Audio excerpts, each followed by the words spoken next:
هذا جيجار يخاف يدز موقعه ولا رقمه. جيجار يدز رقمك وموقعك بساعة. هسه انت مو تقول بالحله؟ يدرى يا دز رقمك وموقعك على مود اجيك على الموقع مالتك، على مود حمسك بالنار. يلا بساعة مرجع قدام التصوير يا قلب وعله. شاهد فضيحة جيجار يخاف يدز موقعه. الو جيجارة. جيجارة شنو؟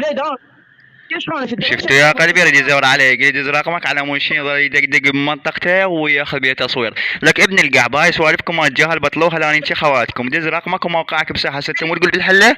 دز لي موقعك هسه يجيك بالدراجه مالتي. اذا ما ربطك بالدراجه وسحلك بالمنطقه مالتنا واخلي الجهل مالت المنطقه يقتلوك بالنار. ابن بلعت لك انت جيتك الزيون البغداد تخاف تطلع لي، وجيتك الشارع 60 تخاف تطلع لي. عارف كل سماك.